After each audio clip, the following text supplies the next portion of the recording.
uji kinerja program profesi guru sekaligus mahasiswa PPG Guru Al-Quran Hadis batch 2 tahun 2025 di LPTK Universitas Islam Negeri Datuk Karama Palu dengan NIM 25172283.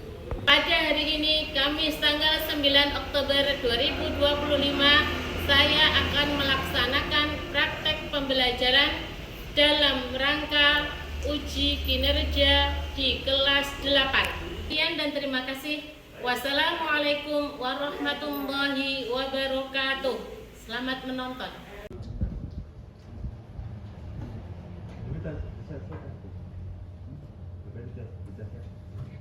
Assalamualaikum warahmatullahi wabarakatuh. Waalaikumsalam warahmatullahi wabarakatuh. Bagaimana? Gimana kabarnya? Baik. Alhamdulillah. Hari ini kita akan mempelajari, sebelum mempelajari mulai, ya, alangkah baiknya kita berdoa dahulu. Ayo ketua kelas memimpin doa. Bisa maju ke depan. Hidup siap dan berdoa mulai. Bismillahirrahmanirrahim. Alhamdulillahirabbil alamin. Arrahmanirrahim. Maliki yaumiddin. Iyyaka na'budu wa iyyaka nasta'in. Ihdinas siratal mustaqim. Siratal ladzina an'amta 'alaihim ghairil maghdubi 'alaihim waladdallin. Raditu billahi rabba wa bil islami dina wa bi Muhammadin nabiyya wa rasula. Rabbi zidni ilman nafi'a warzuqni fahma. Amin ya rabbal alamin. Sebelum doa, mari kita menyanyikan lagu kebangsaan. Ayo. Indonesia tanah airku, tanah tumpah darahku. Di sanalah aku berdiri, jadi pandu ibuku. Indonesia kebangsaanku, bangsa dan tanah airku. Marilah kita berseru, Indonesia bersatu. Hiduplah tanahku, hiduplah negeriku, bangsaku, rakyatku semuanya. Bangunlah jiwanya, bangunlah badannya untuk Indonesia Raya. Indonesia Raya, merdeka, merdeka, tanahku, negeriku yang ku cinta. Indonesia Raya, merdeka, merdeka, hiduplah Indonesia Raya. Indonesia Raya, merdeka, merdeka, tanahku, negeriku yang ku cinta. Indonesia Raya, merdeka, merdeka, hiduplah Indonesia Raya.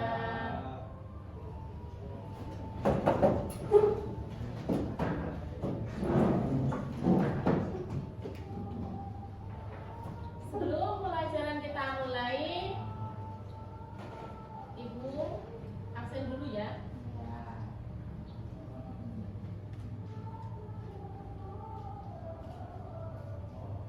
Zainul Ilmi,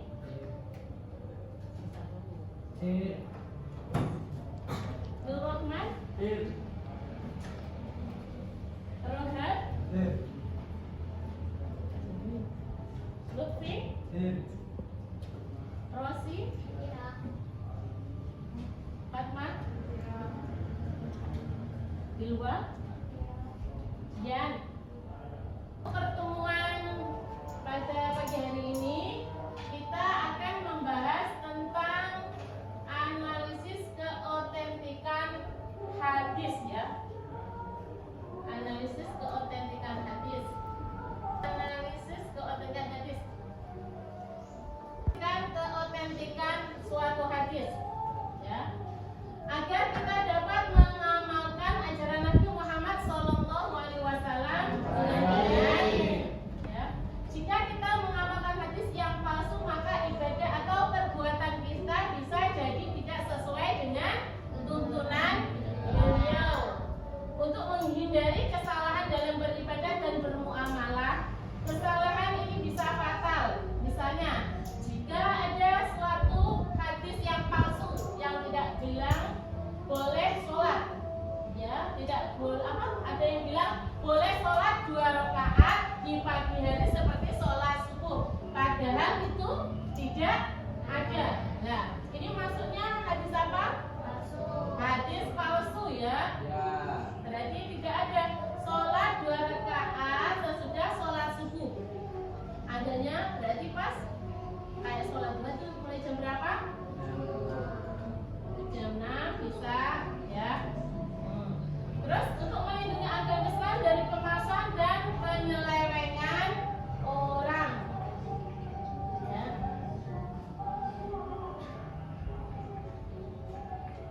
Ya, untuk melindungi Islam dari kemasan dan penyelewengan orang-orang yang tidak bertanggung jawab bisa membuat hadis palsu untuk kepentingan pribadi atau merusak ajaran Islam. Ilmu hadis ini seperti benteng yang menjaga kemudahan agama Islam. Berarti gunanya hadis itu adalah untuk membentengi ya, hadis yang sahih tadi ya, untuk membentengi dari hadis-hadis yang palsu ya.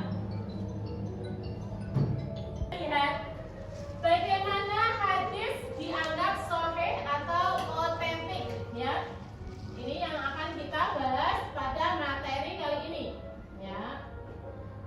Untuk bisa dianggap sahih atau asli dan terpercaya ya, sebuah hadis harus memenuhi syarat utama seperti 5 kunci yang harus cocok untuk membuka gembok kebenaran suatu hadis ya. Terus yang pertama yaitu sanad. Sanad yang bersambung, rantai periwayatnya hadis atau sanad harus tersambung dari perawi pertama hingga Nabi Muhammad SAW tanpa ada satupun mata rantai yang hilang. 2 yaitu perawi. Perawi yang adil dan zabit. Setiap perawi dalam rantai ini harus dikenal sebagai orang yang jujur, adil dan memiliki daya ingat yang kuat atau zabit, sehingga tidak mudah lupa atau keliru saat menyampaikan hadis. Terus yang ketiga, tidak syad. Hadis tersebut tidak boleh bertentangan dengan hadis yang lain yang lebih kuat atau dengan Al-Quran dan Sunnah yang sudah pasti kebenarannya. Itu tidak ilat. Hadis tersebut tidak memiliki cacat tersembunyi. Ilat itu adalah cacat ya, yang tersembunyi, yang bisa merusak keotentikan, padahal sepintas terlihat baik-baik saja ya. Itu adalah syarat utama ya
Contoh matan yang mencurigakan atau bukan hadis sahih atau hadis asli.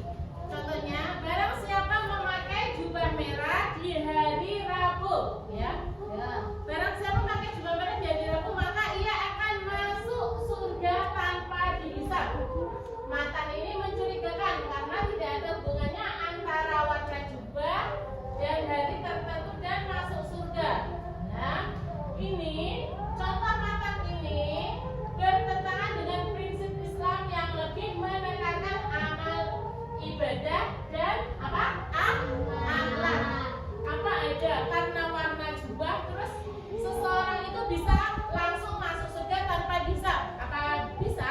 Tidak kan? Ya, itu namanya contoh matan yang mencurigakan ya.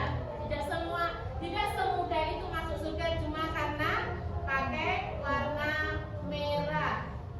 Terus lanjut. Sekarang kita bahas tentang tingkatan hadis atau kualitas informasinya. Ya. Para ulama telah mengelompokkan hadis berdasarkan kualitas, ya. Berdasarkan kualitas dan keautentikannya ini membantu kita tahu hadis mana yang bisa dijadikan pedoman kuat dan mana yang tidak. Ya. Ini adalah para ulama. Para ulama kita ya telah mengelompokkan hadis-hadis berdasarkan kualitas dan keautentikan atau keasliannya, kesahihannya suatu hadis. Yang pertama itu hadis sahih, ya. Hadis yang paling tinggi tingkat keautentikannya yang telah memenuhi semua syarat hadis sahih. Dari sana tersambung perawi yang adil dan David. David apa tadi? Tidak ada? Kecacatan, ya. Tidak syad dan tidak ilat. Hadis ini wajib diamalkan. Nah, ini yang dinamakan hadis sahih. Ya, hadis yang bersambung perawinya adil dan David, tidak syad dan tidak ilat. Ya, hadis ini yang wajib diamalkan. Terus yang hasan ini ya, hadis yang baik namun tingkat keautentikannya sedikit di bawah hadis sahih, ya. Biasanya karena ada sedikit kekurangan pada apa? Pada kekuatan daya ingat perawinya. Terus, tapi walaupun perawinya daya ingatnya kurang apa? Benar nggak sih tadi yang ada sahabat Nabi yang ngomong terus itu benar-benar dari Nabi Muhammad atau apa? Nah, itu ada yang kayak apa ya? Kekuatan daya ingatnya itu agak kurang ya. Tapi dia tetap jujur. Dan di sini bisa diamalkan sebagai dalil. Terus yang dhaif, hadis yang lemah tidak dapat dijadikan dasar hukum kecuali dengan syarat-syarat tertentu ya. Misalnya untuk fadhail amal, keutamaan amal itu pun dengan syarat ketat untuk masuk bisa menjadi hadis sahih ya. Itu syarat ketat. Ini karena ada banyak kekurangan pada sanad atau perawinya. Terus yang maudhu. Maudhu itu hadis palsu ya. Sama sekali tidak boleh dipercaya dan diamalkan. Ini adalah hadis yang sengaja dibuat-buat ya, dinisbatkan kepada Nabi Muhammad sallallahu alaihi wasallam. Padahal beliau tidak pernah mengucapkannya. Ada seseorang yang bilang ini adalah hadis asli, ini dari Nabi Muhammad sallallahu alaihi wasallam. Saya mendengar sendiri, semua kayak gitu. Padahal itu maudhu, hadis palsu ya. Kalian harus bisa membedakan antara hadis sahih, hadis hasan, terus hadis apa tadi? Dhaif dan hadis maudhu. Nah, udah. Jadi untuk materi kali ini kita sampai tadi di apa? Di dalam apa ada tadi kita bahas apa tentang keautentikan suatu hadis ya. Dan dari sini ada yang ditanyakan atau kalian ada yang masih kurang paham atau apa? Silakan. Ya. Ya, terima kasih Mbak Rosi. Ya. Perbedaan antara pertanyaannya perbedaan tentang hadis sahih dan hadis dhaif ya. Ya, pertanyaan yang bagus ya. Hadis apa tadi waktu kita udah dari awal kita udah mengenal tentang hadis ya. Hadis sahih adalah hadis yang sanadnya apa? Tadi bersambung, tidak putus berarti sanadnya. Dari Abu Hurairah terus sampai terakhir langsung ke Nabi Muhammad SAW, berarti sanadnya itu bersambung, tidak putus ya. Terus dari periwayatnya juga. Terus hadis itu apa? Diriwayatkan dari periwayat yang adil ya, yang adil. Terus dhabit juga serta mengandung ilat, tidak cacat. Dan syad itu adalah kejanggalan. Kalau sudahlah hadis dhaif adalah hadis yang tidak memenuhi kriteria hadis sahih. Berarti bukan hadis sahih. Berarti dia tidak ada kriteria menjadi suatu hadis sahih. Itu namanya hadis dhaif. Sehingga derajatnya lebih rendah daripada apa? Hadis sahih. Terus siapa lagi mau bertanya? Ya. Saya Bu. Ya. Apa yang Silakan. dengan sanad dalam konteks autentikasi hadis? Oh ya, bagus, terima kasih atas pertanyaannya. Apa yang dimaksud dengan sanad adalah konteks autentikasi hadis, dalam konteks autentikasi hadis. Ya. Sanad adalah rantai periwayat yang menghubungkan matan hadis, ya.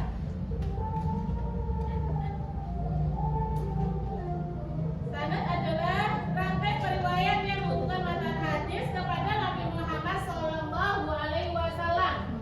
Terus keautentikan sanad dinilai dari kredibilitas dan kesinambungan para periwayatnya. Berarti itu ya. Tadi dalam apa? Sanad itu dari siapa jelas dari awal, terus sampai dari siapa sampai bersambung ke terakhir ke Nabi Muhammad SAW. Nah itu dinamakan keautentikan hadis. Itu tugas terakhir. Minta kalian buat tugas kelompok ya. Kalian tuliskan hadis yang pilih hadis yang sahih, terus ya, terus hadis yang dhaif ya. Ya. Terus nanti dikumpulkan. Oke, jadi ayo dari perwakilan dari kelompok 1 silakan maju ke depan. Oke. Ya. Terima kasih sih. Kumpulkan.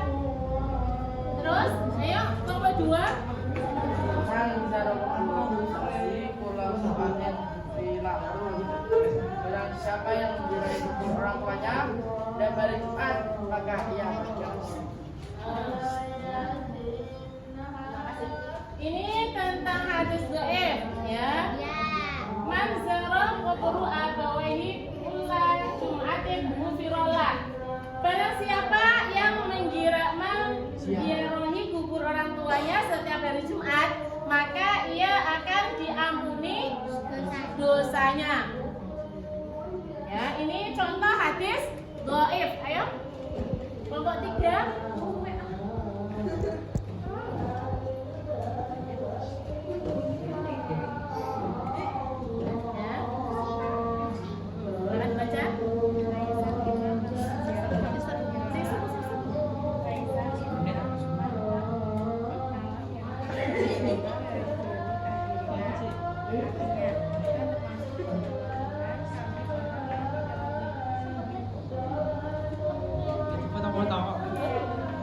Tidak pakai